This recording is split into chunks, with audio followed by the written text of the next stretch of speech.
These two grown men had never seen The Simpsons. How the fuck's that even happen? We're two grown men on a mission now, so buckle up and just strap in. Dark side's coming now, nothing is real.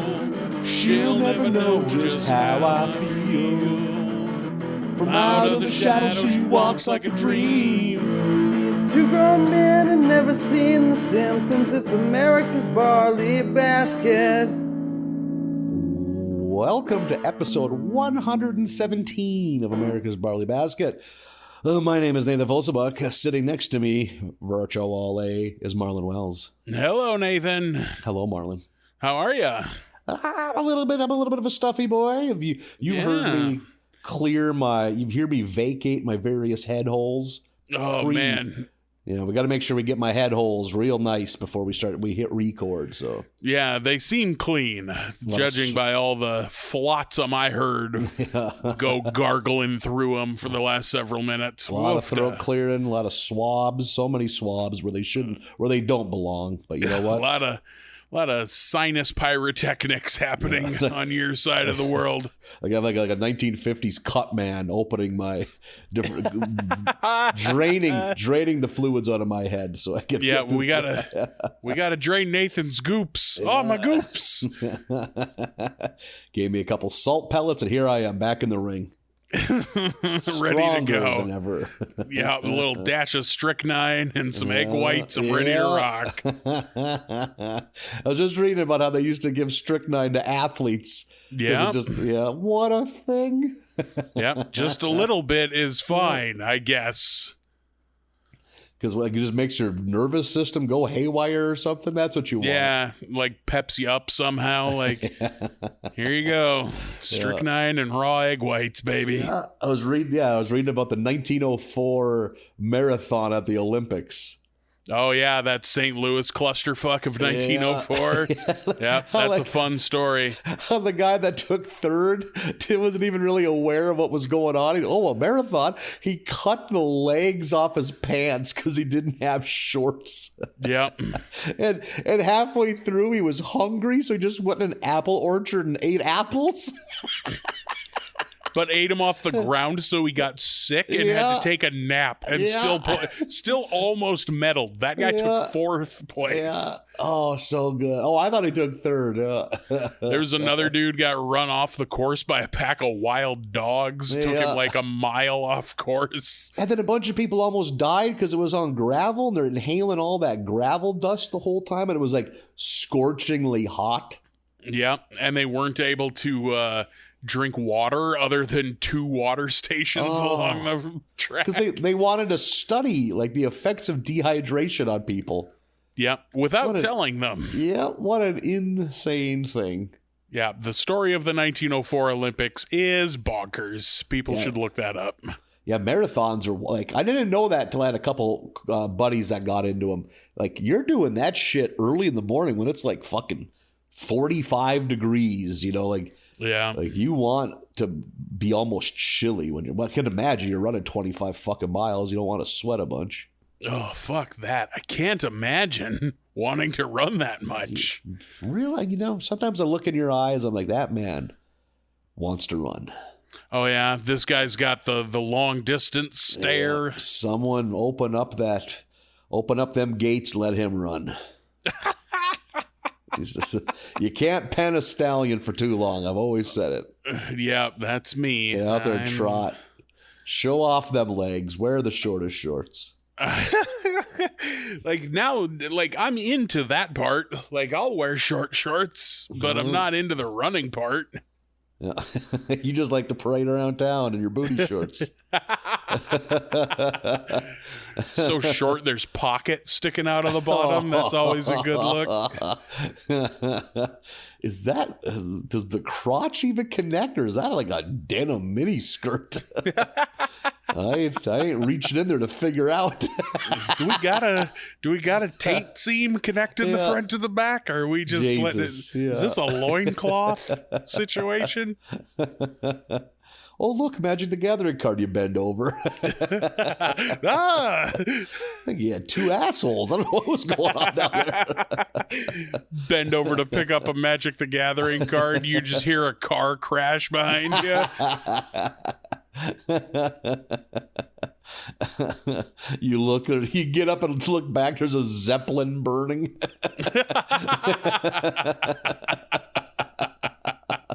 Oh, to humanity.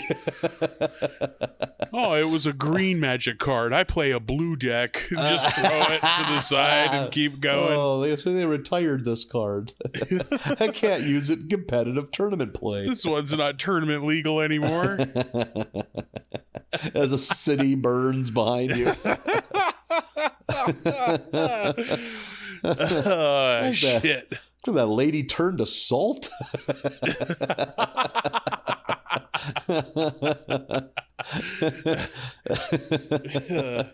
Sodom and Gomorrah, the name of your dueling assholes.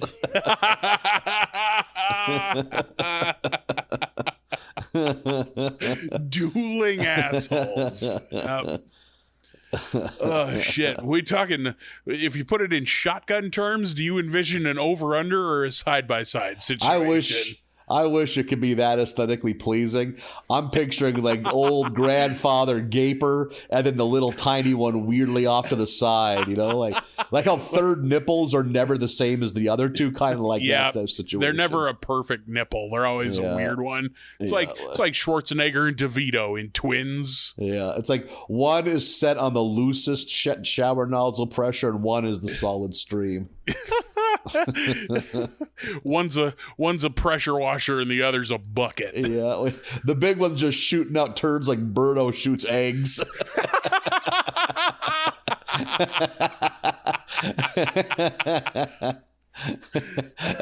That's the noise it makes. Wow.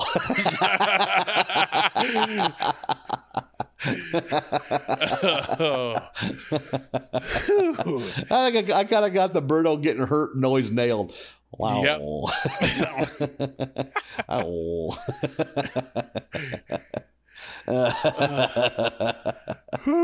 Just perfect little hard-boiled egg-sized turds coming out of you. That fucking big rooster opens up behind it when you're done. I don't even know what the deal is with that. Yeah.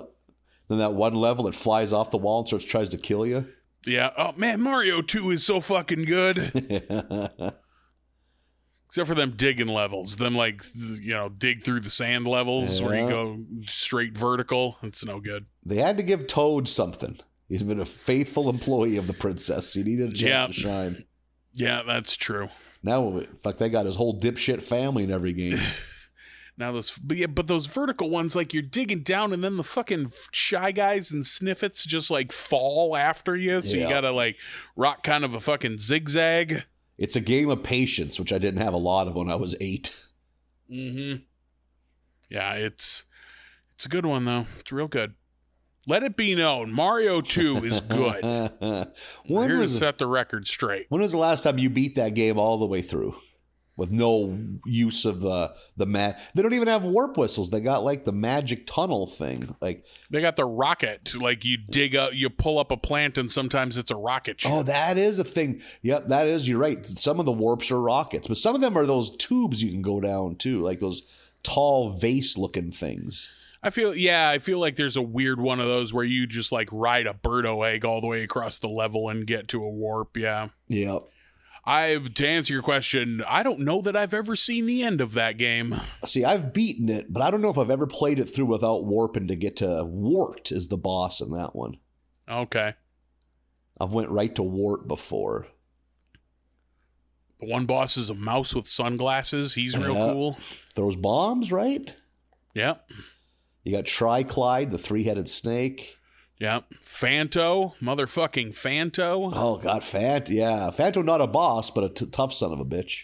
Easily the most heinous of all the enemies. That fireball that just floats around and spits fireballs, that's an end boss that's pretty tough.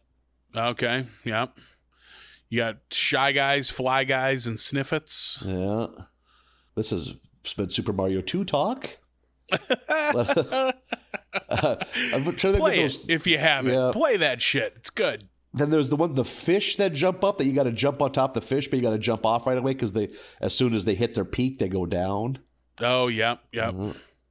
All sorts of fun. Yeah, Super Mario 2. Give it a try. That's our stamp of approval. Yeah, right? That's our take on the hot topics of today. Here's a video game from 1987. What else is in the news? I want to see some late night show host do that. Just come out and talk about Mario 2 for several minutes and then just try to move on. Yeah. So Joe Biden's at it again. Is that guy just talking about triclites?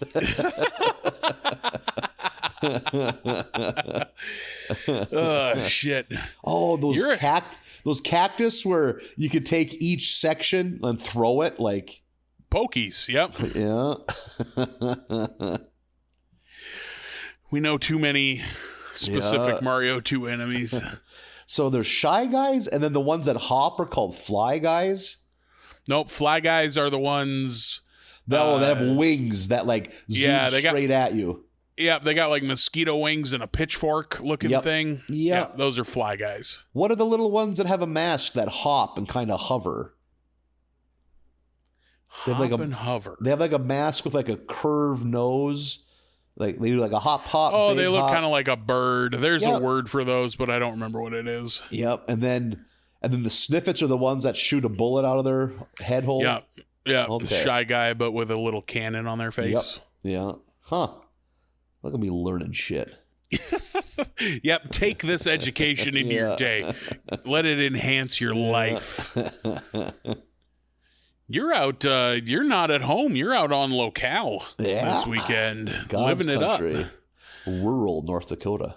Attaboy, out for Labor Day weekend. Yeah. Finally, I had to kick back and relax and think of all the labor I've taken part of in the last year. I've been really hardworking man, to quote Brooks and/or Dunn.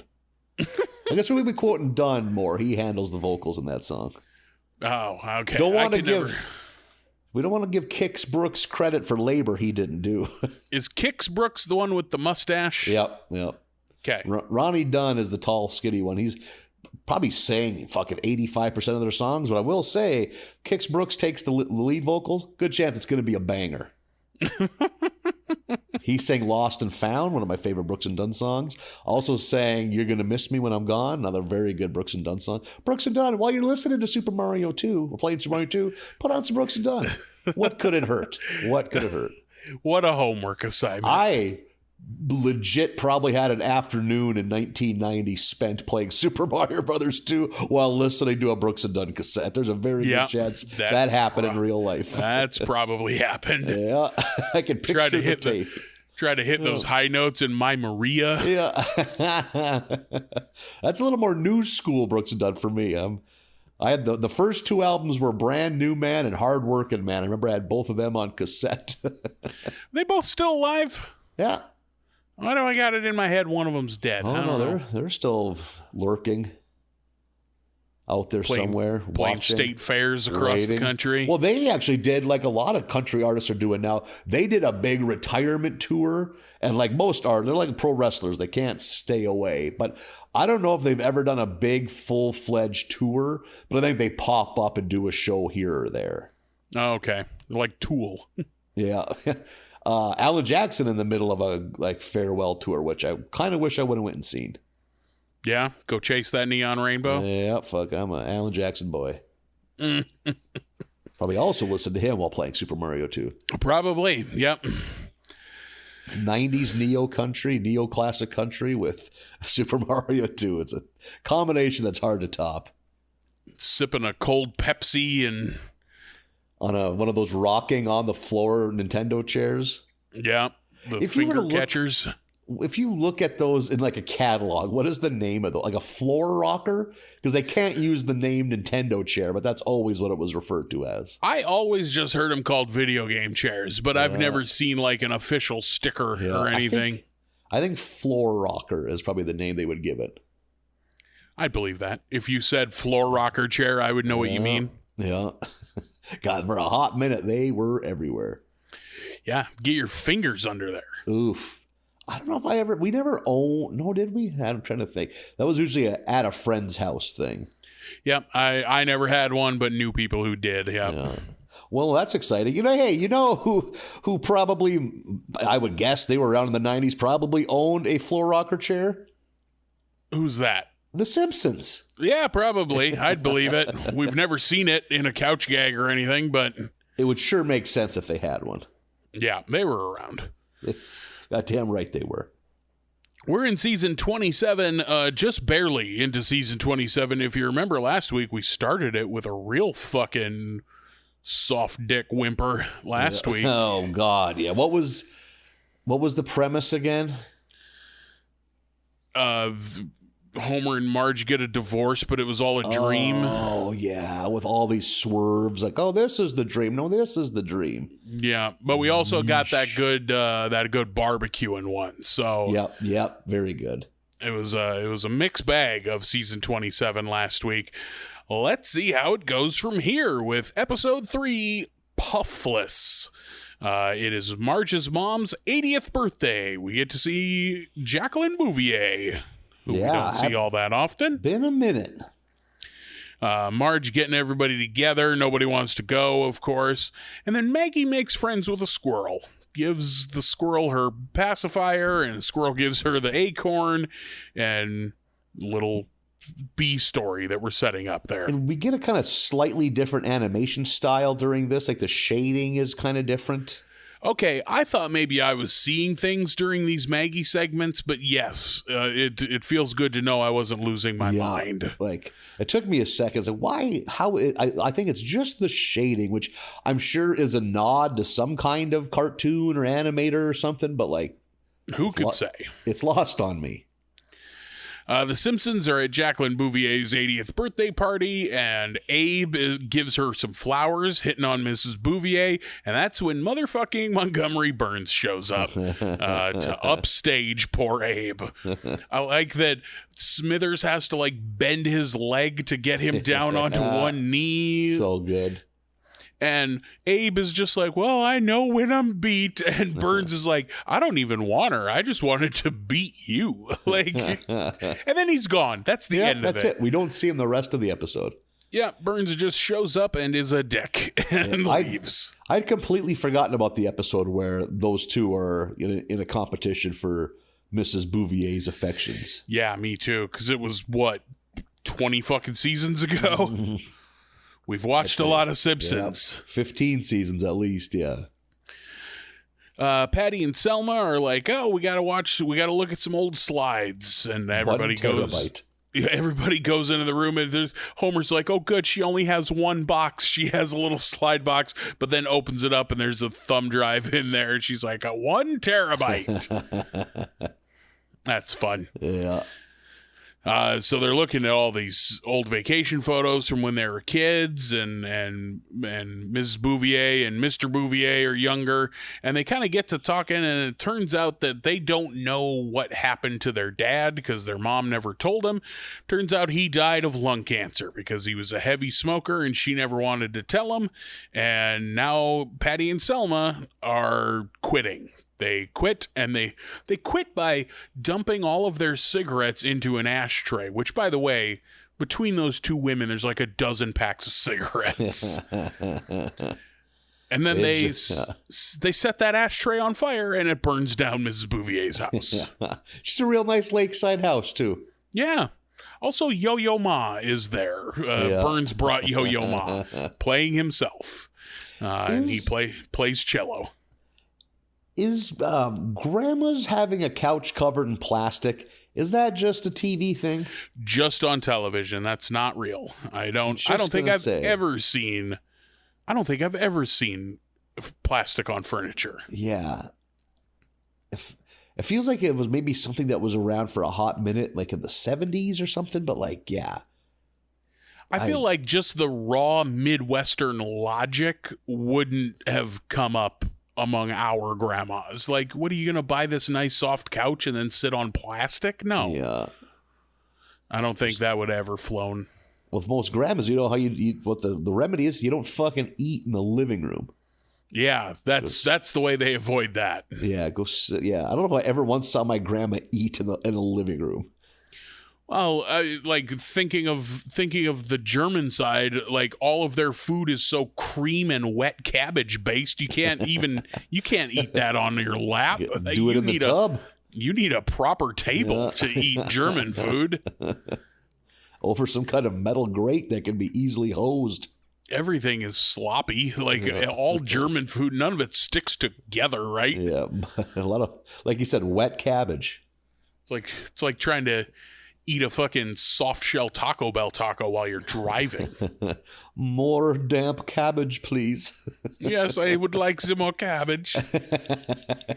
Just slopping it on the plate. Thin white drool over the edges. Like, oh, delicious. You have the Germans love cabbage. Yeah. It's a hardy vegetable. Yeah, it can grow anywhere. Yeah. Much a like cabbage the grows Germans. in concrete. Yeah, a cabbage could grow through the sidewalk. Just on the side of your house like a fungus. There's cabbage coming through. Ma, there's cabbage coming through. Get the cabbage rake. You get cabbage. Get out of here, cabbage. You get now. Treat cabbage like dandelions. Some guy's first day as a rural mail carrier, and there's a 4-year-old Marlin kicking a head of cabbage down a gravel road. You get, this ain't your home now. You hear me? Go on, get out of here, cabbage. It's like the end of Harry and the Hendersons. Just go. Yeah. We don't want you. Turn around crying. He's like, hey, son, can you just take this mail so I don't have to drive up your driveway? You're just looking at him like you don't speak English. It's like, fuck is wrong with this kid? I mean, it's right here. Just holding it out. You're just blinking at him. His fucking face stained with Kool-Aid and dust. Just that perfect, like, purple mustache that's full of dirt. Yeah. You just lean over, grab the cabbage, and hand it to him. Like, fuck, thanks. I get it. I'm going to get out of here. You're giving me the creeps. Just wordlessly blinking at him. Yeah. He drives up 12 feet, puts the mail in, backs up, you haven't moved.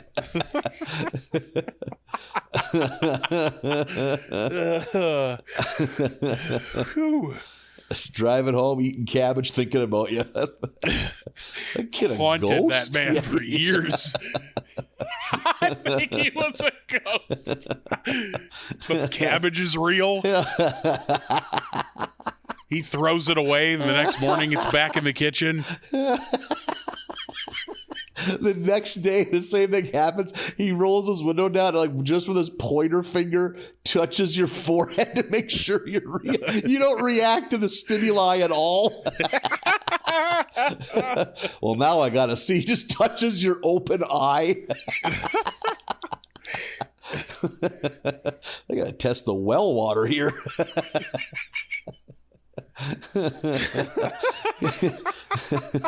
Kid's got another goddamn cabbage. He's too nice to say no. The interior of his car's full of cabbage.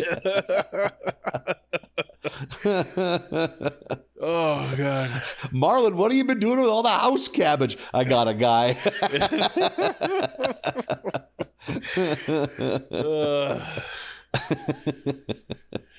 Whew.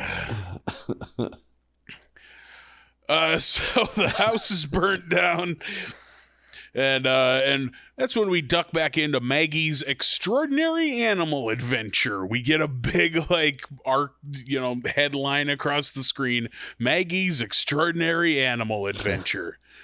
And she meets a possum and an owl and some other critter up there. The original squirrel, yeah, squirrel, possum, owl, and something else.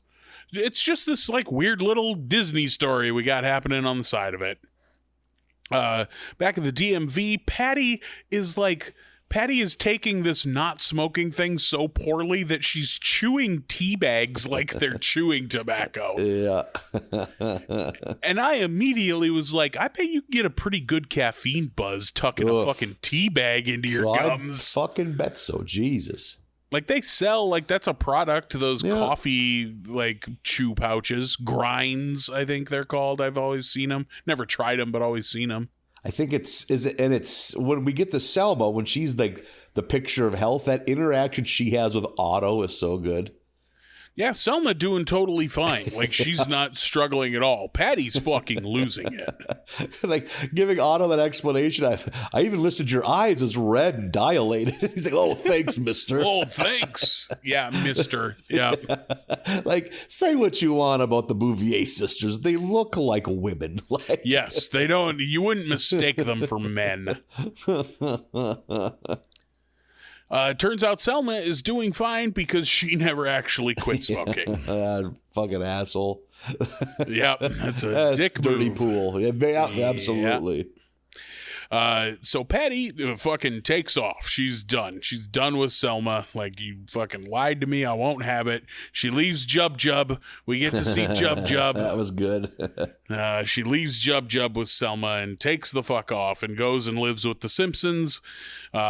And she goes to the Simpson house, and the only place where she can stay is in Maggie's room.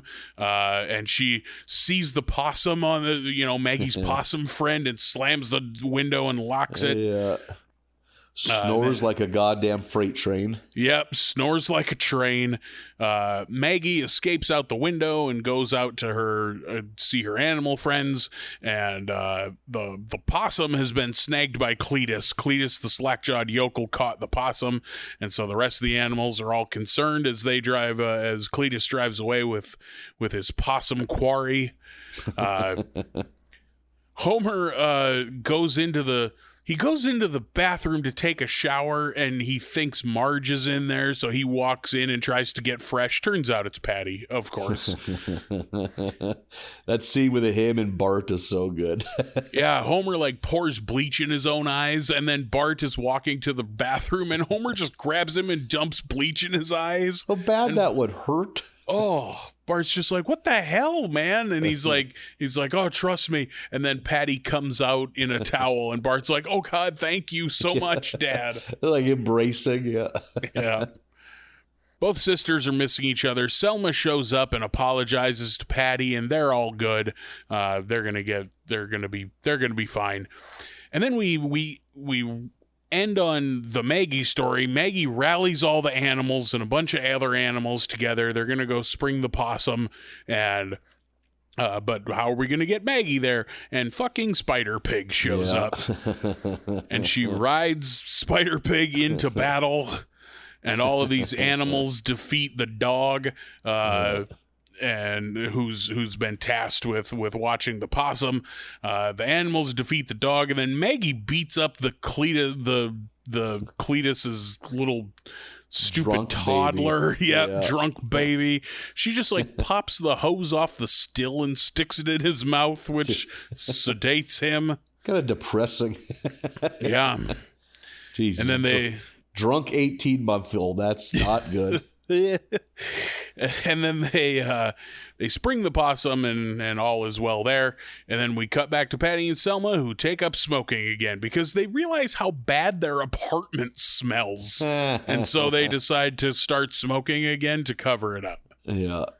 So they're like, two single women with a baby and a lizard. Who'd have thought that this apartment would smell so bad? That's good, yeah. And we get a scene where the cigarettes talk to Patty, voiced by John Lovitz. Yep, John Lovitz at one point plays a cigarette. That's fun. Always like seeing John Lovitz get a little work.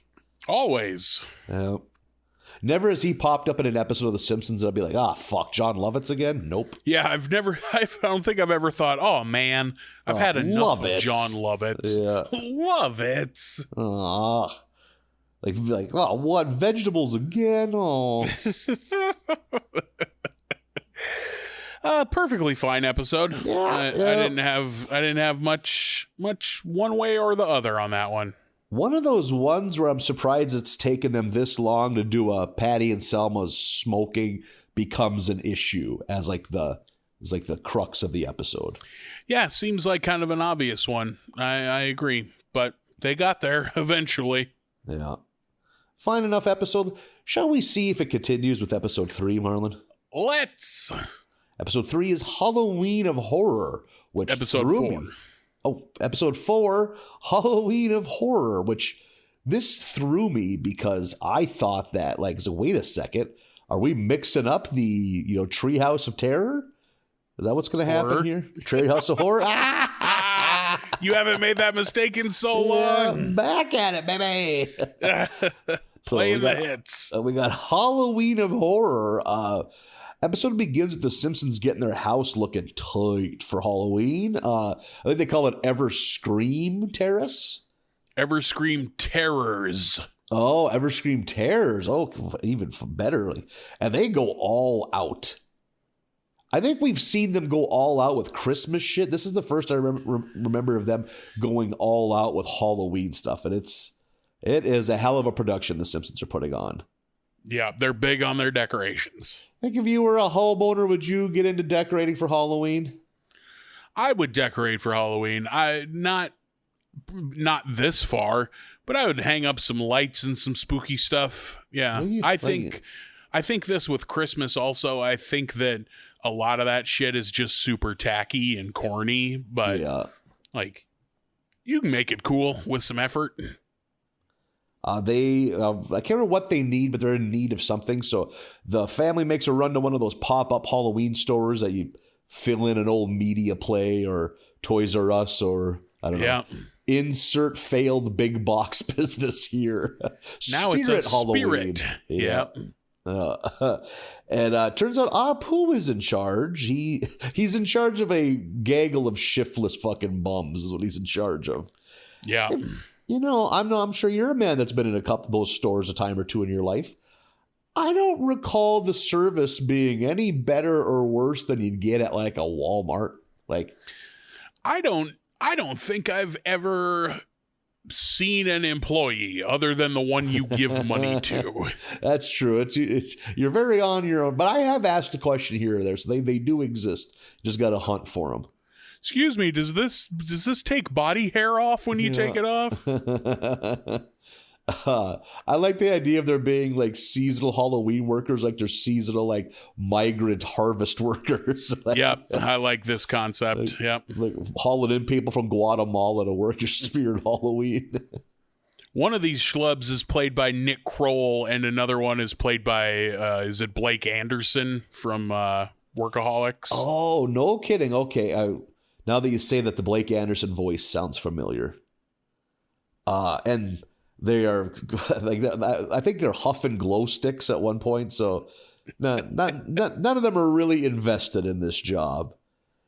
And they have some kind of scheme where they see Homer's going to buy these dancing skeleton figurines for his yard. And they're like, hey, man, if you want to pay me cash, I can get you 3 of these for the price of 1.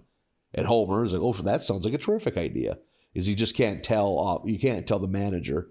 And then like, he has a name for him, like a pejorative, like some kind of name they have for him. And fucking dope ass Homer doesn't realize fucking they're referring to Apu. So he's telling Apu everything that's happening, not realizing he's doing exactly what they told him not to. Yeah. So since Homer squealed on him, the 3 bums are out on their own on the streets and they vow revenge. So we know this is not the last we'll see of them. And the other story, I mean, they all kind of connect after a while, but Lisa is excited to go to a big kid haunted house. It's like this Krusty brand giant walk-through haunted house, which have become all the rage, apparently. It's like it's Krusty Land, but it's all Halloweened up for the season. The way like Universal or Disney, Halloween's their park. Yeah. I would have loved something like that at like Bart's age, like a really good haunted house. Fuck, I would have died for something like that. I think I'd like that today. Yeah, I mean, hell, they got him around. I've been to a couple of the ones in Fargo or in the Fargo area. I've been to a couple. There's one really good one out in Leonard. That I've been to a handful of fucking shitty ones too. Oh, no kidding. Yeah. Oh yeah. There's going to be a bunch of them now. Well, there's enough corn, everyone can have a maze. Yeah. So Yeah, they often go hand in hand with a corn maze. yeah. So Lisa goes. She's so excited for it, but eventually she loses. Her and Homer become disconnected. Homer somehow grabbed Hans Moleman and is now at the food truck trying to order a hot dog or popcorn or something like that. Meanwhile, Lisa's like in the middle of a fucking gaggle of zombies, and she basically just has a full blown breakdown. Oh God, we haven't had a Lisa. We haven't seen like fried Lisa in a long time. We used to get a lot of it. Lisa was really on the brink for quite a while. Yeah, and she's they shut the park down, and then Homer finds her, and Homer carries her out. Yeah, because she is a goddamn wreck. They're back at home, and she's like scared of the shit in the yard. Like she's scared of everything to the point. Oh, because that Marge suggests, like, hey, maybe we should take down Everscream Terrors. And Homer's like, what? We can't, because he's like painting handcrafted eyeballs in the kitchen as they discuss this. And it's like, well, it's because Lisa's, like in a very bad way. And that's when they come to this realization, they run into her bedroom. She has resurrected as a tailie. Yep. It's like the tail that's remaining from some stuffed animal she had. So, yeah. And Lisa's not the stuffed animal kind of kid. She's very, very mature for her age. So, and just like rubbing it on her face with that 1,000-yard stare. Yeah. Lisa is fucking shook. Yeah. So this is enough to convince Homer that Marge is right. They got to take down everything, which Bart comes home to and is fucking pissed, as I would be at that age too. And Marge kind of like, hey, it's okay. We're not doing things here. But listen, I'm going to take you to the rich part of town. You're really going to get hooked up for tricks and treats. So, again, a good kid. He's very excited about that idea. Him and Maggie go with Marge to do that, while Homer's tasked with just having a quiet, non-Halloween night with Lisa. Yeah. Lisa's still very shook, like very scared, just sitting on the couch. And things are going great till the doorbell rings, and it's the goddamn fucking three guys in masks that Homer had gotten fired earlier in the day. And this was, I thought, a good gag. Is just Homer endlessly like just shutting the door and like portraying to Lisa like everything's fine. Meanwhile, there are three people outside that door that want to kill them. Yeah, he's trying to play cool, trying to play everything cool, and we get one of our long-time questions answered right here, because she's like, why are you locking all the doors or whatever she said? And he goes, why is anything?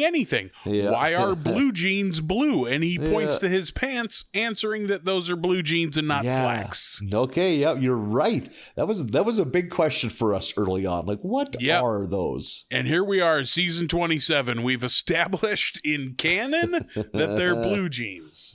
What the fabric is. Yeah.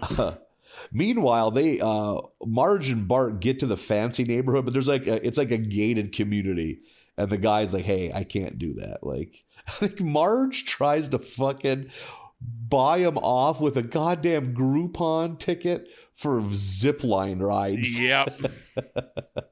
He's like, even though zip lining is my life, I cannot betray the badge and let you in. Yeah, that's fun. I love that he has a real moral quandary. Yeah, like I love ziplining more than anything. He has like a tear in his eye. But Marge is undeterred. She's zipping through town. She's gonna find something for Bart to do. Meanwhile, now Homer makes a break for it with Lisa. They're gonna go to Flanders' house. But since he's been lying to Lisa and telling her everything's okay, Lisa had forgotten something, I think. So she makes her way back to the house, which Homer, of course, is flipping shit over because now the goddamn fucking killers are in there. So looking around the house, goes, oh shit, there's Lisa. And before they can be found, they end up hiding in the attic. And I think it's in the attic when finally, mercifully, Homer comes clean. Yeah. Because the lies are compounding at a very dangerous rate at this point. I have written right here, dangly string from a ceiling, pull down staircase to an attic just on television. Not a real thing. No, I had one friend who had an old house that had that. Really? I've never seen it. I think it was definitely of its time. Like a house built 100 years ago probably has that. It makes sense, but think of trying to carry a box of something up to the attic on that little staircase. Shit. Oh my God. And it's more of a ladder than a staircase. Like, yeah. Fuck no that. shit. You know what I'm guessing? It's a lot of one guy gets up there, another guy's, you hand it to a guy who's standing on a chair who hands it to the guy that's upstairs. That's a 3-man operation. Yeah. Our attic was just like at the top of the stairs. When you went upstairs, there was like a little like crawl space sized door, and that was the attic. Just a little crawl space door stuffed full of horse bones. That's what you ate when times got lean. Just boil another horse femur. It's going to be a long winter. Crack it open. We didn't get a deer this year, so more marrow, please. Oh, that's good. That's good marrow. You're just gonna throw those bones away, grind them up. Just you going to school with a pillowcase full of ground horse bones. Just dusty. Just a plastic Ninja Turtles lunchbox. You flip it open and it's just, is that someone's remains? Kinda. Is that interesting enough? Yup. Her name was Buckles. Just a dust. My entree. Oh no, Buckles. How would you like maybe like a fun dip stick would be the way to eat the ground up horse bones? I think if you're that poor, you're licking a finger and putting it in there. There's no stick. There's no fun dip stick. There's nothing fun about this dip. I liked Buckles. I'm not convinced I've ever had fun dip. Oh, really? I did a couple times as a kid. Because for a candy, it has a lot going on. You got separate packs. You got this. There's instructions. You don't usually need instructions. So I was always thought like, but then you'd get into it. It's like, oh, this is okay. It's definitely like a 1950s or 60s candy. It's like, oh, I can see how this is exciting if you were born in 1940. I think that got relegated in our house to, no, you can't have that. You're just going to make a fucking mess. Yeah, like that was a food that never got ate in a car.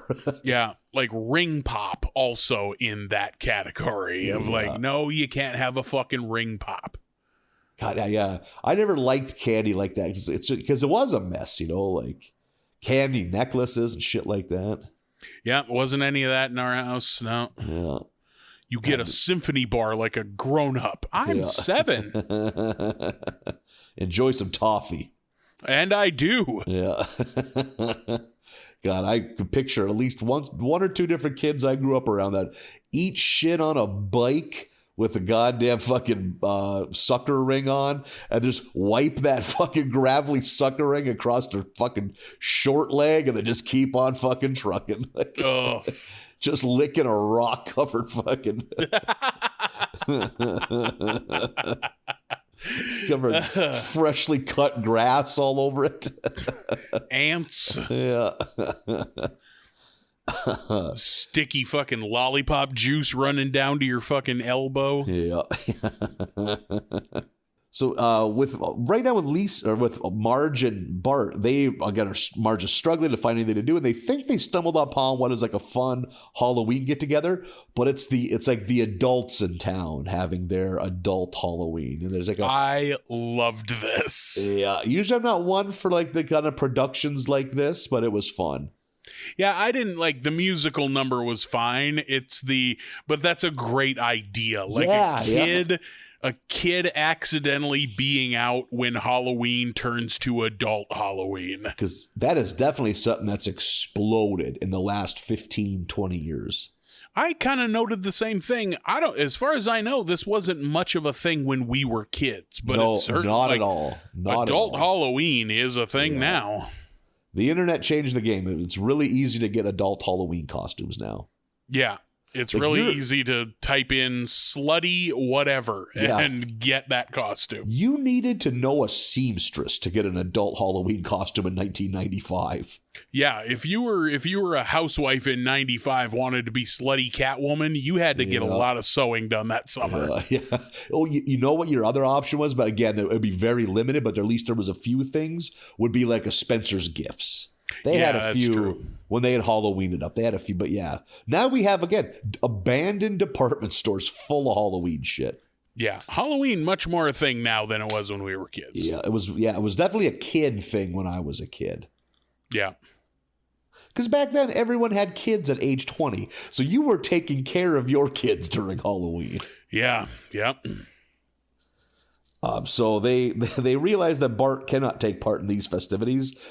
Cut back to Lisa. Now that Homer's come clean, Lisa's kind of built up some courage, and she comes up with the idea of using all the old seasonal shit in the attic to signal the neighbors for help. So they're doing that. They got a plan with some fireworks and some old Christmas lights and shit. But while doing that, they knock over one of those goddamn skeletons, and that causes fucking a ruckus. Now the three fucking lowlives know that they're up in the attic, so they're trying to work their way up there. Homer knows it's not safe. They go out the window. They use the Christmas lights as a way to get on the roof. Things are looking dire until, goddamn it, they set off a bunch of fireworks, and they have, I think, is it just Help Us on the roof? I think so, yeah. Yep, and then that gets the attention of all the goddamn fucking adult Halloween partiers, and they make their way. Like, the whole goddamn town is there, which is good. And justice is restored. Fucking Chief Wiggum, is he like a Frankenstein gimp, or what is he supposed to be? Yep, like bondage Frankenstein. Yep, he's got thing. a ball gag and a Frankenstein top head. And I like the community is just really against those three guys. I mean, they kind of did attempt to kill somebody. But like, Wiggum is all of a sudden, hey, let's give him a shot. And he tells them about how he's like, I'm going to introduce you guys to a guy I know that runs a dollar store or 99-cent store. And those three are just over the moon with that idea. Yeah. Can you imagine? The seasons will come and go and we'll still be there. They're so blown away at this. So that was, And then Bart comes home after what had been a very crappy Halloween to see Everscream Terrors back into its former glory and the whole town and the yard. So really one of those, everything's good in the end. You know, everyone's having a good time. Lisa's back to her old self. They're all having fun. Was there a short at the end of this? I feel like there was. Yes, an extremely short one because Lisa gives Homer Taily to light the fireworks with because he can't get a match to stay lit. And she's just like, oh, it's this like 10-year-old fur that's been rubbed on oily face skin this whole time. Here, use Taily. So he uses Taily to light the fireworks. And then the addendum at the end is Maggie finding Taily while the Halloween piano music plays. Oh, you're right. Yep. So good. That was a fine episode. I really like that episode a lot. I thought it was cool that we got to do one that isn't like, because I imagine like, hey, we want to do a Halloween one, but it doesn't fit into our treehouse format. Yeah, that's a very good point. Yeah, we don't get a lot of Halloween that isn't treehouse. Yeah. Yeah, so they were able to do something different. I like that they address it right away because as they're setting up the decorations, Ned comes over and is just like, Simpson tradition, you're getting ready. Let me guess, you're going to do 3 stories. And Homer's like, Homer goes, nah, that's next week. And he even rattles off like a few of them of what they're going to do. Do you recall, were they right? Like, were they They weren't. It wasn't what we actually get in the next episode. Interesting. I was wondering that, yeah. But it was like, yeah, well, that's next week. We're going to do, Skinner and his mom is psycho, and he rattles off like 3 treehouse ideas. I thought that was funny that they like just addressed that right away. We also get a fun line out of Ralphie because Ralphie was also out after dark during adult Halloween. And he just like to nobody is just like, I saw an areola, and we're done with Ralphie. Never change, Ralphie. Yeah, that was pretty good. But yeah, outside of that, I thought I liked that episode quite a bit. Yeah. No banger, but perfectly fine. I'm a sucker for Halloween, so. Yeah, it was. I thought that was a fun shakeup. Like, oh, we want to do one of these, but it doesn't work in a 3-part context. So good for them getting to do something different. And then the next episode, we do the same that we've always done. Episode 5 is Treehouse of Horror number 26. 26, Marlin. Good God. We get a fun jazz intro that I think is John Kay of Ren and Stimpy fame. Yeah, I think so. I didn't look. I can't be 100% sure, but boy, it sure looked like Ren and Stimpy. Is it Frank Grimes comes back? Yeah, Frank Grimes comes to life and peels the skin off Bart and eats him like a banana. Yeah, real fucked up with fun jazz music going the whole time. It's a fun intro. The first of the 3 is Wanted Dead Then Alive. Bart gets a text that I don't know. Have we ever named the music teacher before? God, I don't know if we have or not. Because Bart gets a text from Milhouse that says, Mr. Largo is stuck in his harp. Come quick. And so Bart comes in because he's got to see this, of course. Yeah. And it's motherfucking Sideshow Bob. Kelsey Grammer's there and I lured you into this, and Bart's all fucking smug like he always is. Yeah, okay, come on, let's get this over with. And you're always doing this and it never works. And then Bob just fucking murders Bart with a harpoon gun. Yeah. I thought that was a nice touch that Bart dies almost immediately. Yep. And much like you said with the Patty and Selma smoking one, I'm shocked that it took us this long to do this in a treehouse. Yeah, that's a very good point. Yeah. Bob finally does it, just fucking murders him. Yeah. Because I think Bob wanting to kill Bart goes back to season 2, season 3 at the latest. Yeah, it's way long ago. Bob's celebrating with Bart's body, which is... It just keeps decomposing as he's using it as a putting target in his office and all this shit. He puts a couple drops of Bart's blood into his wine and has a sip. Bob is truly deranged. Yeah. He's not doing well mentally. And after he's done celebrating, after however long that takes, he's just well, I guess it's back to normal now. I can move on. And he gets a teaching job, and he super fucking hates it because the students are shitty. And slowly comes to realize that Bart was all he had. He's like Conan at the end of Conan the Barbarian. It's Alexander wept for there's no more kingdoms to conquer kind of thing. Is it raison d'etre? Is that the proper term? Is that what that is? Okay. Yeah. Because it sounded like you said raisin denture, and I don't know. Well, write that down. It's a good idea. Yeah, raisin dentures. Let's get into that. So realizes the Bart was all he had and builds an elaborate Frankensteining machine to bring Bart back to life. And then we get a long run of him bringing Bart back to life just so he can murder him again. Yeah, the gore was heavy with this first one. Yep, we went pretty violent in this first one, which is fine by me. And we often complain that they don't because they used to. At one point, this is going back a little, but as soon as Bob murders Bart, he even says something along the lines of finally, a 20-year quest to kill a 10-year-old child. Finally done, which is funny. So he's bringing him back and killing him, bringing him back and killing him.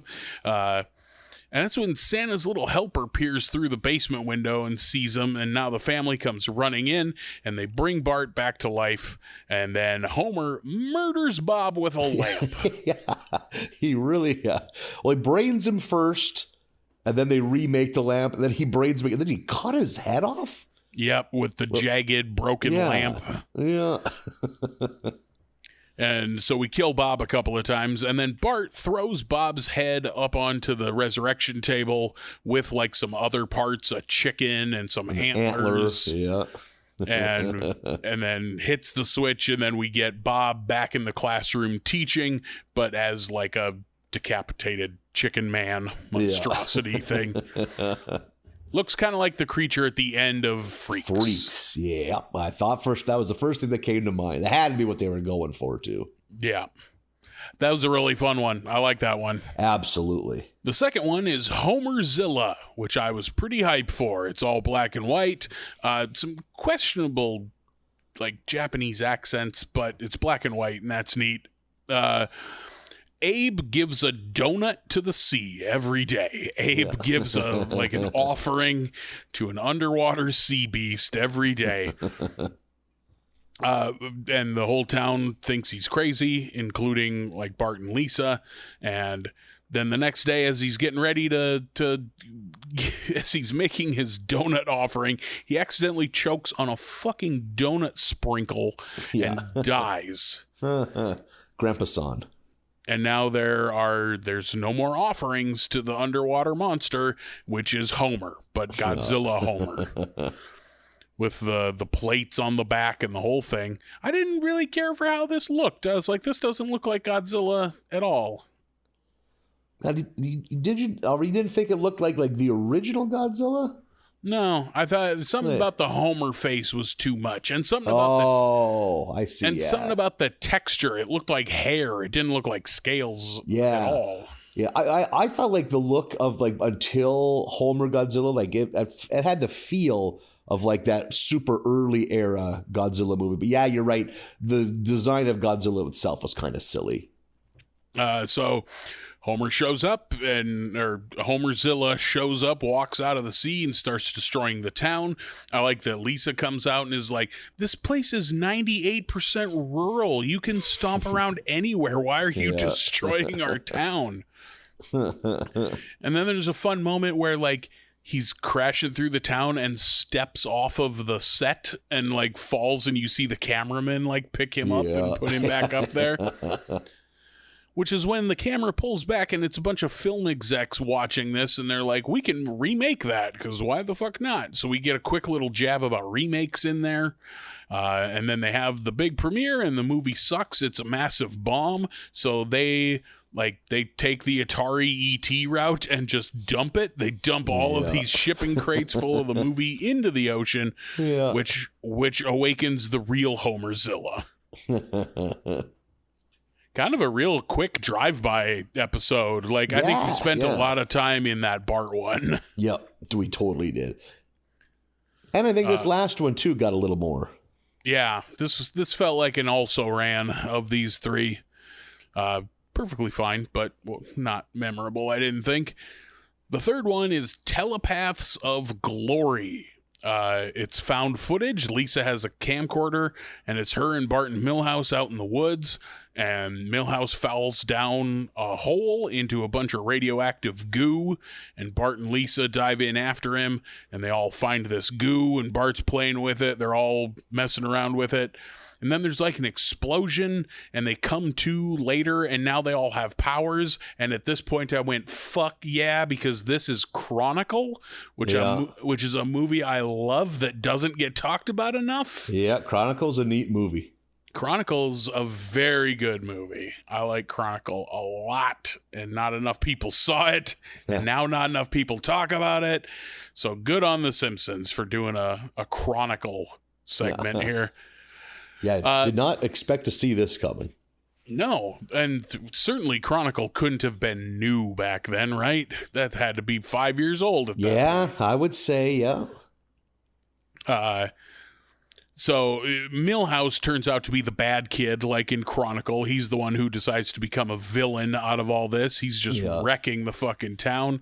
And then, like, how are we going to stop Milhouse? Maggie comes in, and she has powers too, and she just makes everything nice. Like, gets rid of Milhouse, makes rainbows.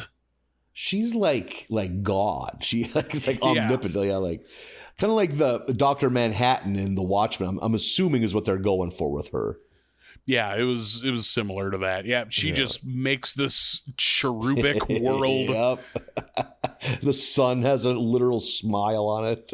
Yeah, it's like the Teletubby sun. Yeah. Holy shit. I think it's right after they get out of that accident. Because I think they're in the hospital. And fucking, oh no, they're discussing going to the hospital. And Milhouse goes, "Do we get to wear those paper gowns? It's a dress that boys can wear." It's so good. Fuck, I laughed at that. God damn it, Milhouse.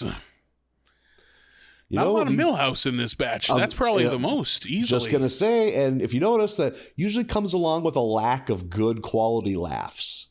Yep. So the more Van Houtens, the better.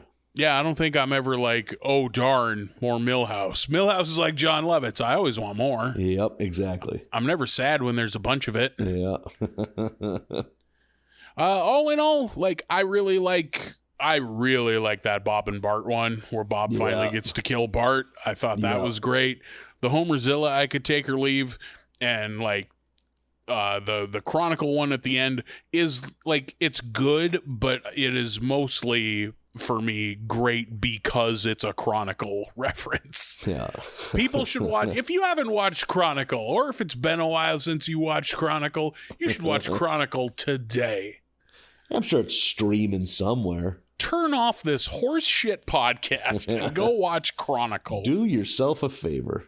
And then come back and finish the show. Please come back. And leave us a 5-star review and all that. Thank but you. like, for now, go watch Chronicle. Yes. We're up to episode number 6, Friend with Benefit. We get like a really fucking weird opening with Santa's Little Helper. Was that supposed to be like an homage to anything? Or I had to look it up. It's apparently a reference to a Disney short called Feast. I don't know anything about it, but that's what it's a reference to. Well, at least that makes some sense, but like, is that a big enough cultural thing to make a reference to? But maybe it is. When has that ever stopped him? That's true. How many auteur animators you've never heard of have gotten to do the opening? Very good point. But like, and then like, we've had very few that just completely abandon the like structure of the Simpsons opening, you know, like, because that wasn't a couch gag. That was just a little short animated thing about Santa's Little Helper. Yep. No couch anywhere in sight, I don't think. Yeah. And we just burst right through it like it didn't happen. And we begin the episode where we get a real quick glimpse of Homer watching TV. Classic way to start a Simpsons episode. Yep. And there's an ad for a power lift chair, like usually for the elderly, or the obese, I guess, too. I shouldn't say that until the day comes when I need one. Which is probably tomorrow. Ugh. God, let's hope not. But you know, there's some days. I have been drunk before. I've been sitting in a chair and thinking like I could just live here. I don't have to get up. Do you think there's like a sense of defeat the day that you buy a lift chair? Oh, be it for doughy or elderly reasons. Take a good look at that chair because you're fucking dying in it. There ain't no way around that. That's a fucking tomb, is what that is. Think about that, though. You own that chair. That's where you're going to die.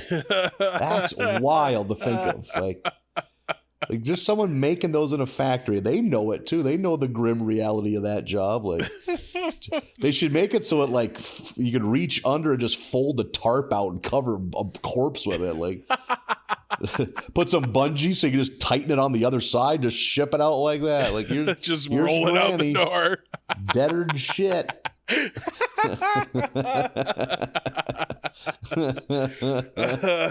I'd like to buy this chair. Oh, the ferryman who will usher you across the river Styx. And then it slowly lifts you and dumps you into the back of a garbage truck.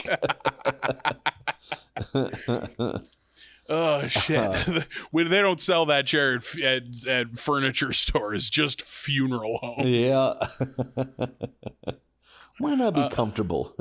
What do you think here at this opening? What do you think of Homer's snacking setup? Oh, remind me. He's sitting like dead center in the couch and has 3 TV trays all with different snacks on them. Like one is like a bowl of potato chips and a bowl of dip, and one is like a bowl of pretzels and a bowl of dip. Like the man snacks hard. Yeah, he does.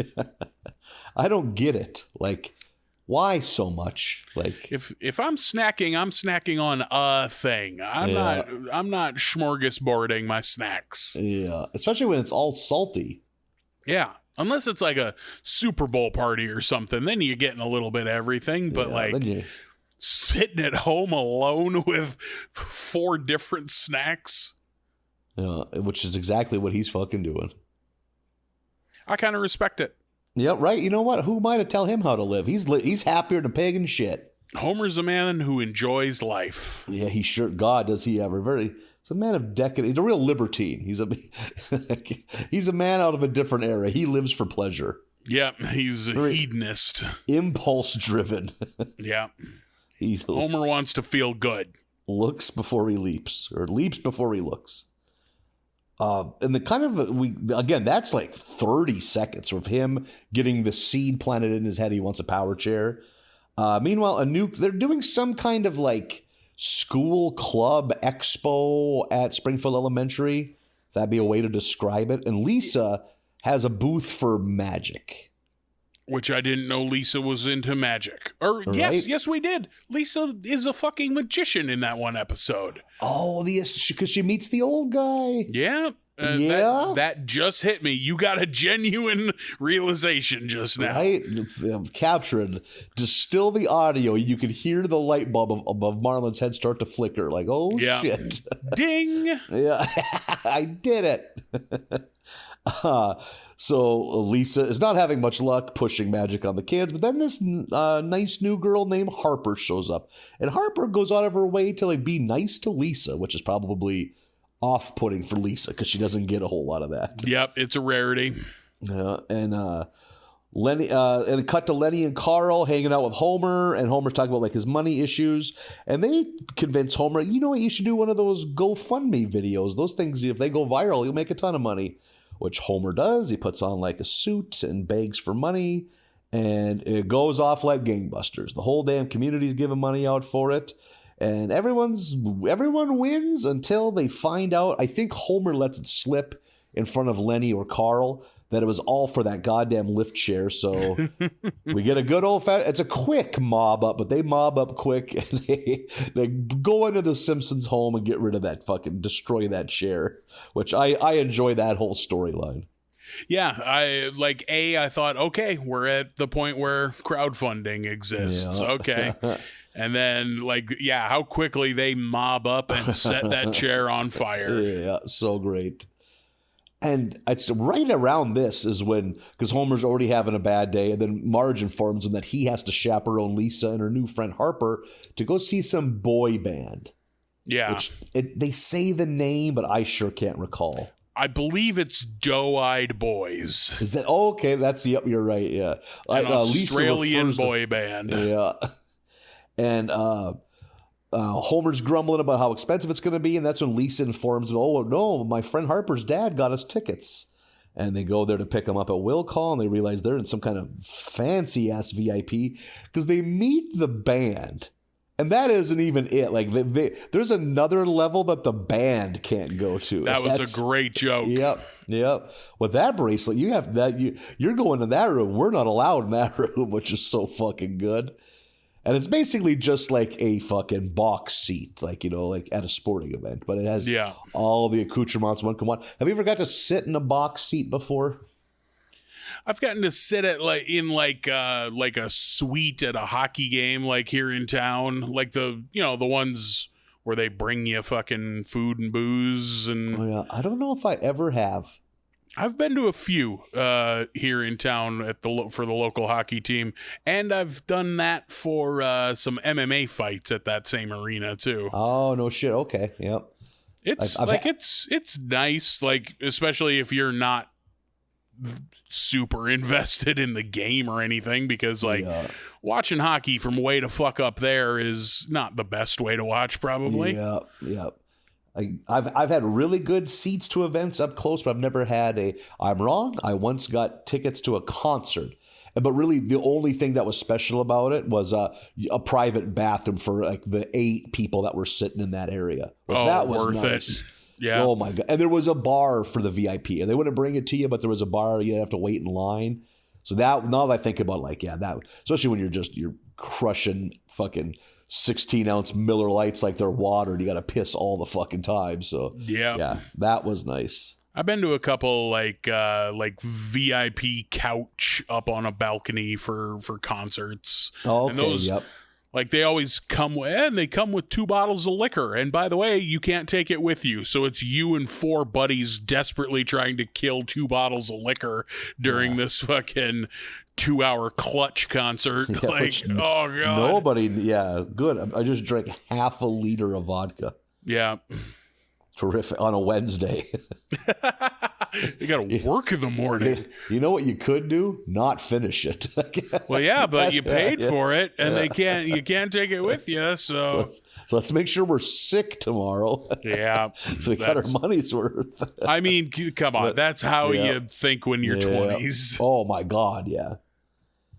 And it's during all of this is when we finally get to meet Harper's rich dad, who is very positive and very weirdly aggressive, a lot of headbutting, a lot of loud talking. He's an intense guy. Yep. And he loves Homer. They hit it off right away. Homer loves him.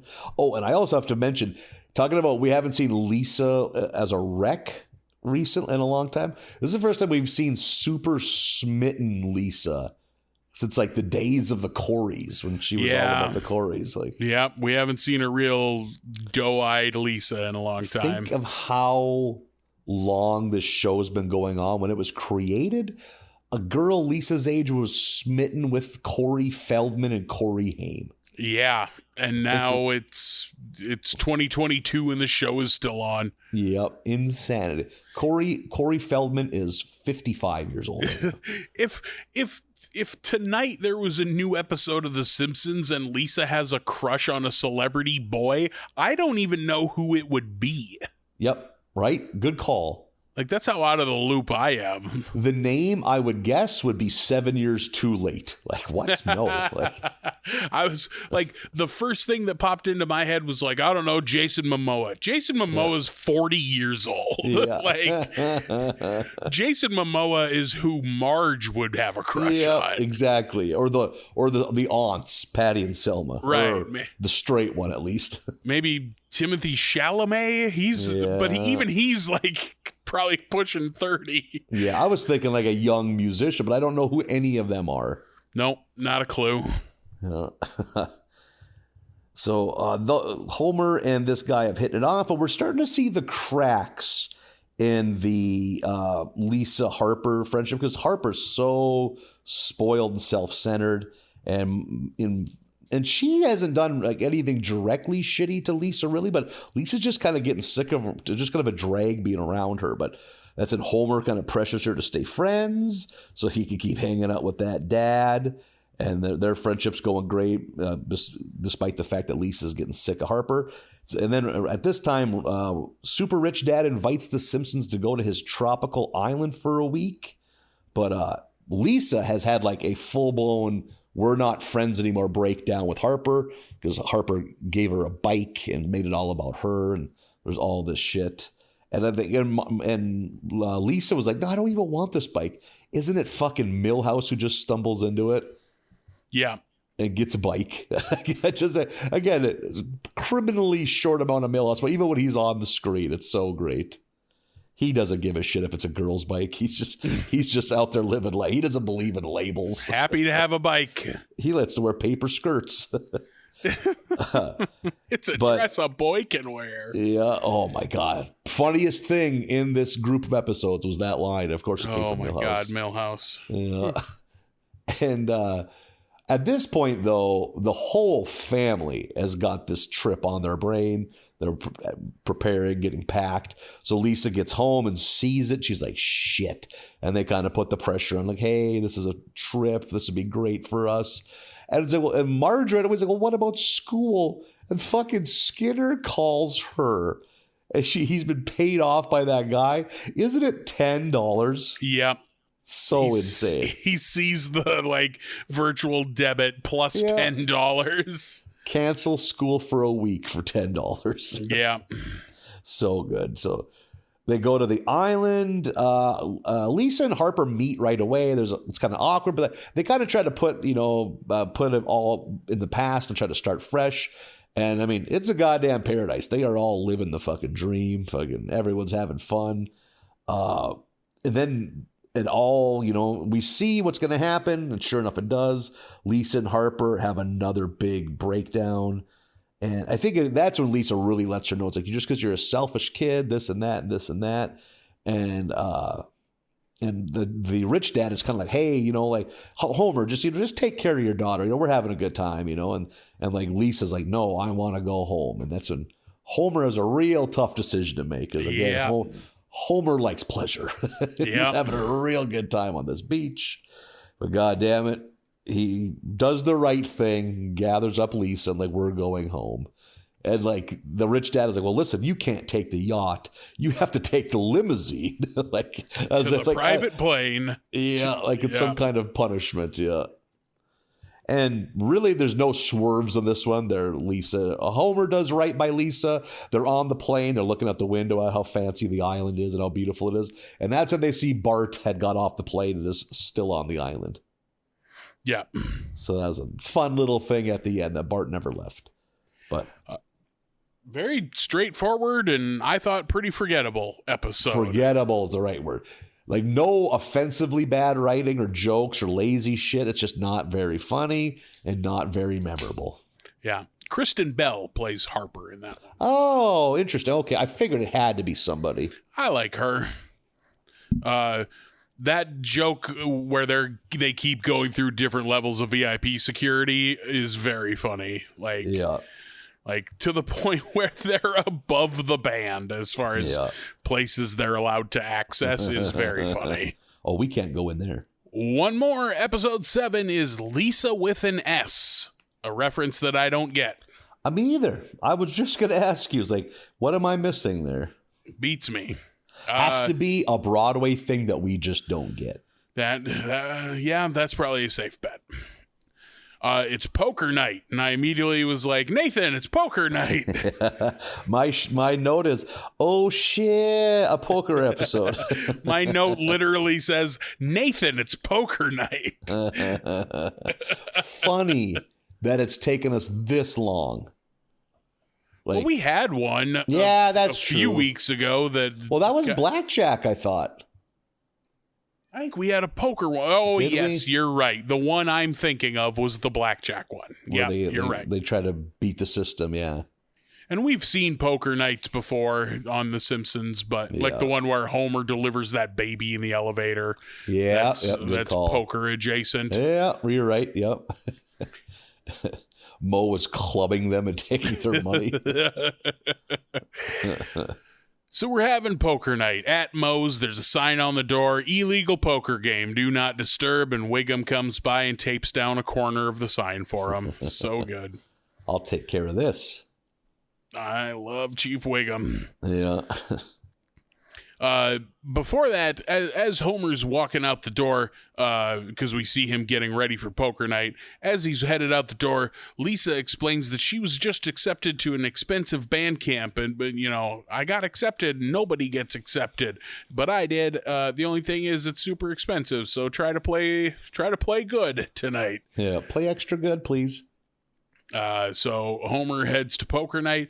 I like that, like, we get this montage in the beginning of everybody getting ready for poker night, and Lenny puts on sunglasses and then flips up his hood and ties it tight and then puts on a fucking football helmet with a ridiculous visor on it. So fucking dumb, but it was good, yeah. Lenny's here to win.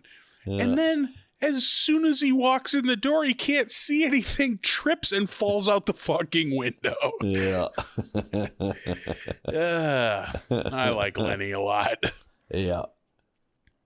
So it's Moe, it's Lenny, Carl, Homer, Barney, and Lainey Fontaine.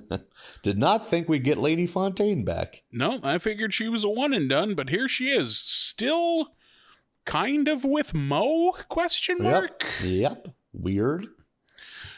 She's, I forget exactly where we saw her before, but she's kind of the Joan Rivers type. Yeah. Like, so, you know, fucking smoking, song and dance Broadway gal. Real brassy. Yeah, real tough old bird kind of. I don't know if you'll get this reference, but it reminds me a lot of Jack's mom on 30 Rock. I do not get the reference, but I'm sure there's people out there nodding intently. You'll have to trust me that it is spot fucking on. It could not be any better. Someone right now just threw confetti at how good that reference was. There was a confidence in your voice that I knew I wouldn't have to doubt it. Homer gets a full house. Queens over jacks. He's got to win, right? So he goes all in, and Lainey calls him. Lainey, who is fucking shit wasted, calls him and raises her Oscar, which is $5,000. And Homer throws in a $5,000 IOU because he's got queens over jacks. And wouldn't you know it, she's got 4 10s. God. The odds of getting quads in a game of 5-card draw is so insane. Like, I can't even quantify what that fucking number would be. Like Homer did the right thing. Homer, like, you got queens over jacks in 5-card, like you win. The odds of you losing, you're going to win that. Out of 20,000 times you play that hand, you might lose it 3 times. Like. So Homer lost everything. He's out $5,000. And so he's obviously upset by this. Mo suggests that he has Lainey over so she can see how fucking shitty your life is. And maybe that'll appeal to her pity. And she won't make you make good on that IOU. Jesus. Homer, so Lainey's over for dinner. Lisa likes Lainey a lot. She's, because she's in show business. Yeah, she's not pretending. She genuinely likes Lainey. Yeah, she's, Broadway gal. So Lisa really likes her. Nobody else really seems too much. Homer laying it on super thick. He's got a crutch for Bart that he refuses to use. So Homer uses it. Yeah. Lainey and Lisa do a song together, sitting at the piano. Lisa playing on the saxophone. Lainey willing to wipe away the gambling debt if she can have Lisa for a month. Weird request. Yep, just take her, and go show her the Broadway life and do shows and teach her some things. Marge not into it at all. Like, Marge full on stands up like, I need you to get out of my house, and like throws her coat at her. Yeah. Marge not into that idea at all. But then Lisa like begs and pleads like, hey, like, when am I ever going to get the chance to do this? Like, and she's like, you're going to send me to a month-long music camp? It's like, well, that's kind of fair, I guess. Like, yeah. And Marge finally caves and sends Lisa away with Lainey in a limousine with smoke. Like a billowing 1959 Cadillac limousine. I could tell by the fucking tail fins. Yeah. Love fins. More cars. Yeah. Let's get back to fins. More ridiculous fins, please. If they came out tomorrow with like, here's the 2023 Kia Sonata and it's got fucking fins, I'd be like, well, that moves up the list. I'll sell my ride for a finned up Kia Sonata. It's 23 feet long. Still only seats 5. It's a bitch to park. Yeah. So Lisa's out having her adventures with Lainey. We get some shots of that, them sleeping in motel rooms and shit. Bart sets up a Skype for Marge, and I haven't heard the word Skype in so long. Like, man. Boy, you want to talk about a company that blew a fucking 15-year scoreboard lead and lost to Zoom? Oh, my God, yeah. They were so ready for, like, you think they'd have been so ready for a quarantine. Like, this is our time to shine, boys. But nope, nowhere to be seen. I think what it is, the boring answer, I think Microsoft bought Skype forever ago and just incorporated it into Teams. Microsoft Teams. Yep. Yeah. Okay. So I think the name is dead, but the tech is still out there. Interesting. Okay. But still, the fact that we're on a Zoom right now and not a Skype is mind-blowing. Agreed. Marge is dismayed after this Skype call with Lisa because she sees like, oh, Lisa's been left alone with a couple of weird jazz guys, you know, 'cause Lisa's living showbiz life. A rhythm section, no less. So the family goes to New York City to get her. Bart even mentions at this point, like, we should just get a place there. We're there all the time, which I don't think is that true. The Simpsons haven't been to New York that many times, but it is funny to reference, like, yo, we've been here. Yeah. I'm trying to think, are there any memorable episodes in New York?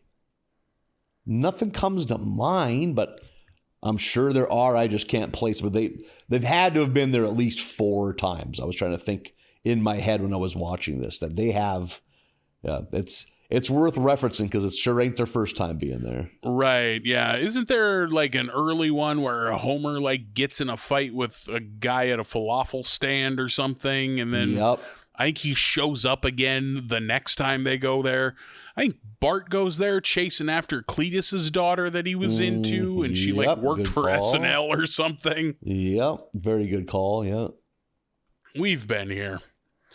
On the way through, on the drive to New York, the car breaks down and they meet Amish Flanders. Didn't see that coming. No, not at all. But and I like that Amish Flanders is like, oh, you must know my super liberal cousin Ned. Like, he's so much more conservative than Ned is because he's Amish with his mustache. Like, he's all weirded out about Ned. And then, like, pulls their car with his buggy. I, by the way, saw my first Amish horse and buggy on the road to Portland last week. Oh, no shit. Yeah. They weren't on the interstate, which is probably good, but saw from the interstate over on a side road, like, oh, look at that. Was there any signage of any kind? Because that's what you always see in the movies. Like, I've seen those signs in the movies, but I didn't see one. I didn't see one where I was, because, like I said, they weren't on the road I was on, but you could see like a frontage road or something. I was like, oh, look at that, and that was then they were gone because I was driving past them. But and they're driving a horse. Yeah, geez, there's gotta be. I bet it's commonplace that there's at least once a year there's a horrifying accident of them hitting. But I bet, doesn't it though? Jesus, it has. Just drunk teenagers. I mean, I guess the Amish probably aren't out at 1 a.m., but like, God, that's gotta happen. You would think. Would that be gnarly to come upon? Can you imagine, like, looking down, texting while you're driving? You look up just in time to demolish a horse and buggy. Shred a family of 5 and 2 full-grown horses. Like, you look around, no one's there. You just keep driving. Like, you committed the biggest atrocity on the American highways for the last decade, and no one knows. And you just drive away and live with that the rest of your life. God, they must make that out of balsa wood. I took it through a car wash. It looks fine. I also had a rest area somewhere between Buffalo and Syracuse. There was an Amish boy selling tomatoes outside this rest area, and I was like, I wish I liked tomatoes, because those are the biggest, nicest looking tomatoes I've ever seen in my life. Like, whatever your guys' way of life is, you're doing it right, apparently, if I were to judge you on your tomatoes. That's everything back home to it, or I guess I am back home, but like anything that the Mennonites or the Hutterites touch, is everyone can't have you haven't had an egg until you've had a Mennonite egg. It's like, that's what I always hear about the Hutterites. Yeah, I always hear the Hutterites, like, oh, you've never had jelly or pie, like you've had Hutterites. No, or jelly not pie. Even eggs, the best chickens. Yeah, like, Well, they probably are pretty good chickens because they're not pumped full of goddamn steroids and forced to live in a shoebox with 75,000 other chickens. Do you have a discernible enough palate, or are you just like, no, it tastes like fucking chicken? I don't know. Yeah, my God. I wonder if you ate a real chicken that hadn't been adulterated, if you would even know it's chicken. I wonder if you cooked a Tyson chicken and a Hooterite chicken and then gave them to like Gordon Ramsay or somebody, if he could like discern between the two. God, I bet, there has to be. There's fancy everything. There's probably fancy chicken too. Fancy chicken. Yeah. that's a restaurant. I'm sick of this fucking shit. I've worked hard my life. I deserve some fancy chicken. Open it. Jeez, right I bet next it's a to letdown. Popeyes. Yeah, I bet it's a letdown. Like, oof. This is a lot like sad, steroid, juiced up nightmare chicken. Maybe they're just a shit bird. The fucking grunge life that I've lived, as soon as I heard the words fancy chicken, my thought was rotisserie chicken from the grocery store. Like, ooh, that's a fancy one. It's been spinning. Look, it's not frozen or nothing. This chicken's not dizzy. Just throwing it at the feet of the server.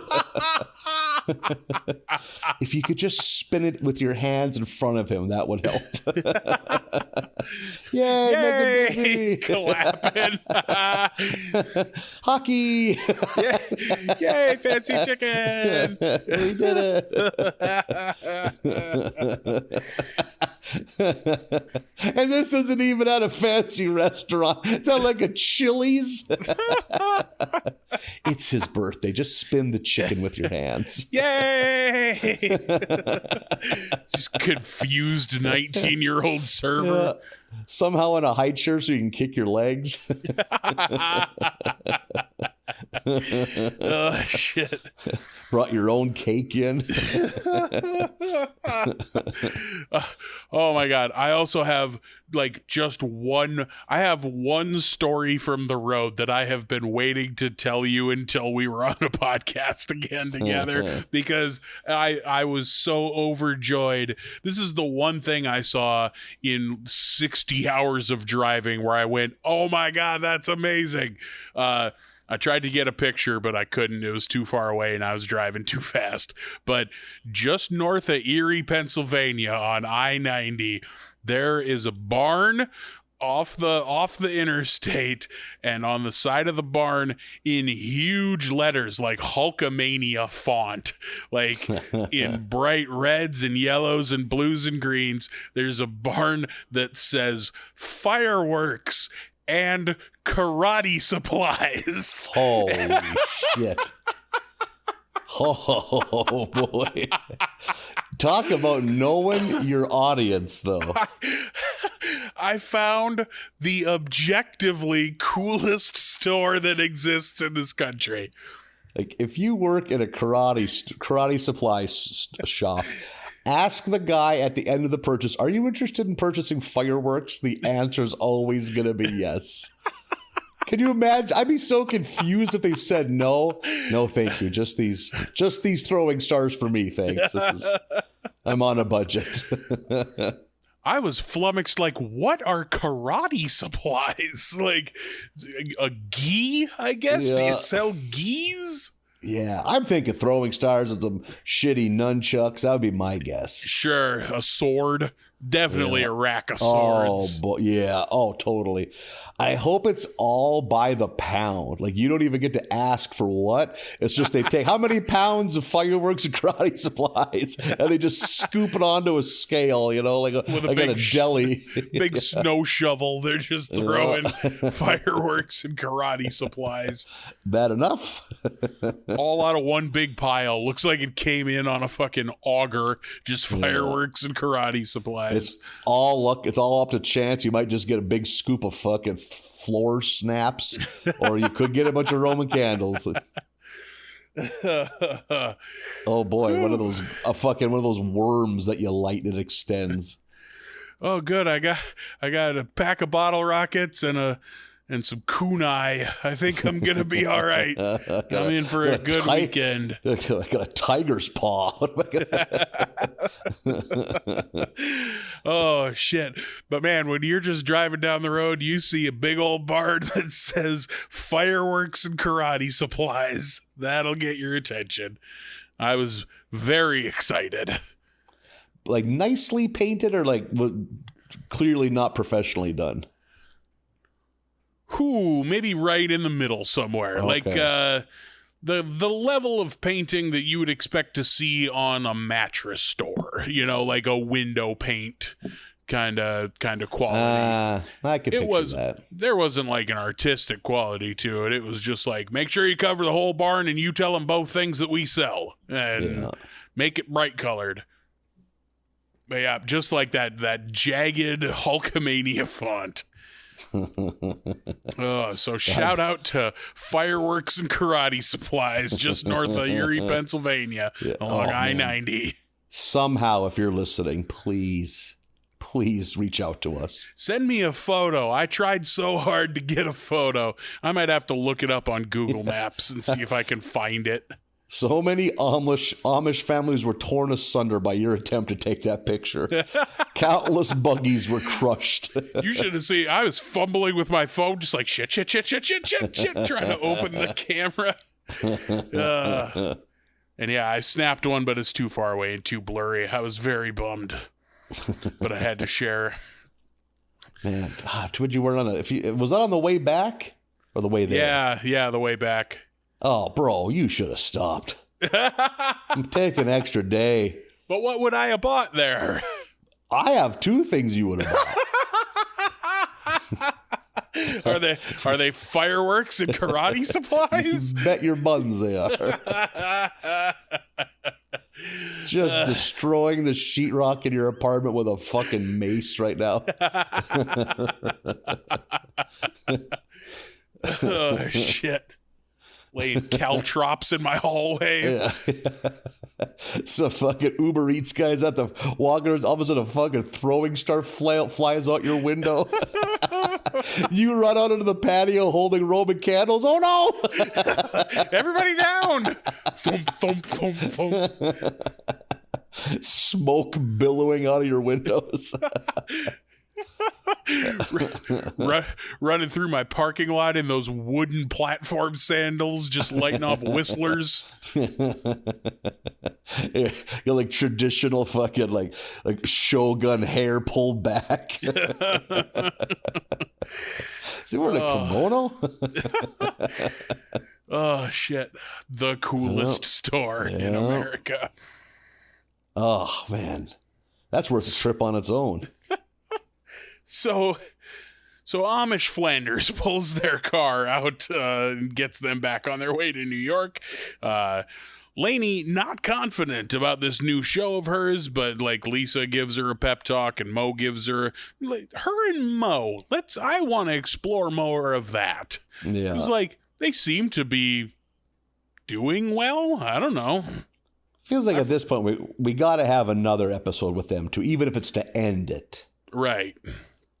But they do the show. Lisa does great. Marge sees it and is like super proud and everything. But then Marge is also sad because Lisa's like, yeah, and now we're going to this town and that town. And Marge is sad. Lainey sees that Marge is sad and plays the heel, like takes the bullet. She's like, no, you can't be on my shows anymore because there's only room for one star. And sends Lisa away with Marge. Yeah. And I feel like everybody, even Lisa, kind of knows what just happened. Mm-hmm. Yeah. We've had that ending before where someone does what they don't want because they know it's the right thing to do.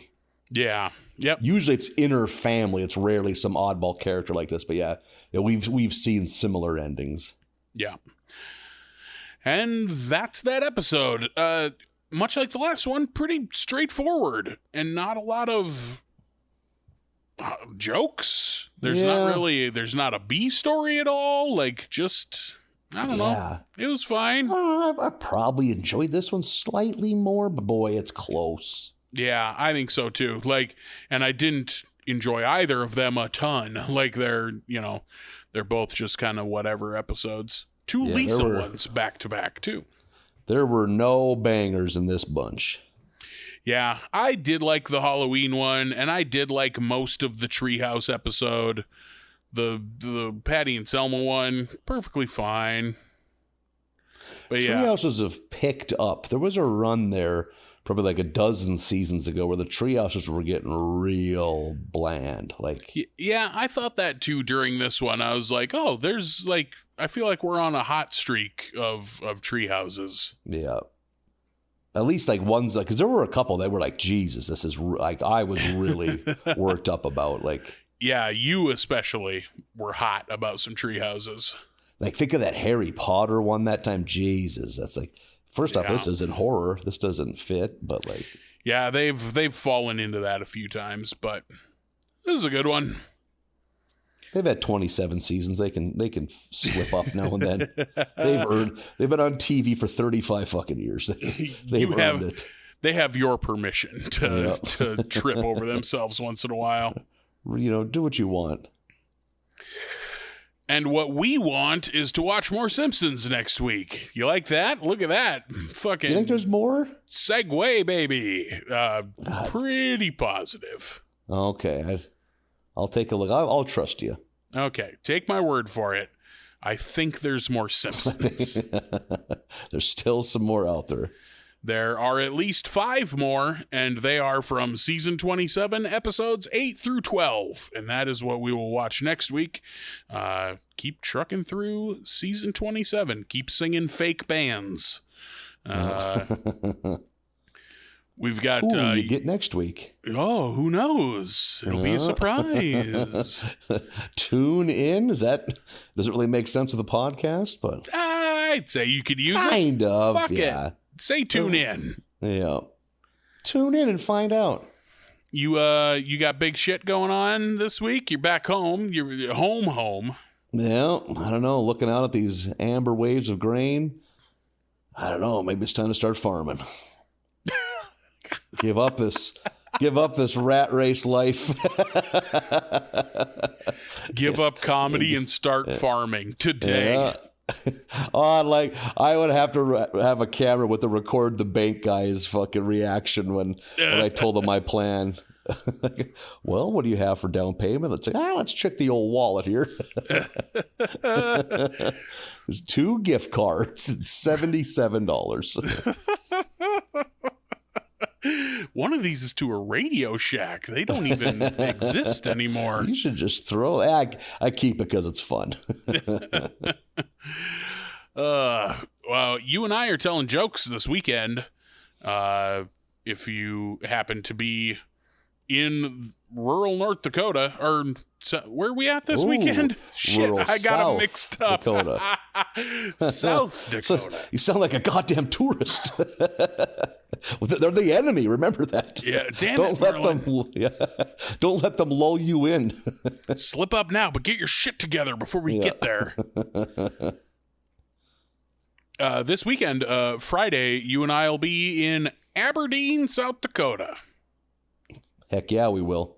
So, anybody want to come to the big city of Aberdeen, come watch us tell jokes. There'll be air conditioning, I bet. Probably cold beverages, too. More than just comedy. You really pulled back on the air conditioning promise pretty quickly. I bet. I would think this time of year, it'd be hard not to, but I don't want to overpromise. Yeah. Come to Aberdeen and watch us tell goofs. We're nice boys. We promise. You can find us, you and I, on the internet at Barley Basket USA on Facebook, Twitter, and Instagram. BarleyBasketUSA@gmail.com is the email address. Please enjoy your fireworks and karate supplies, and we will see you next week. Bye, everybody.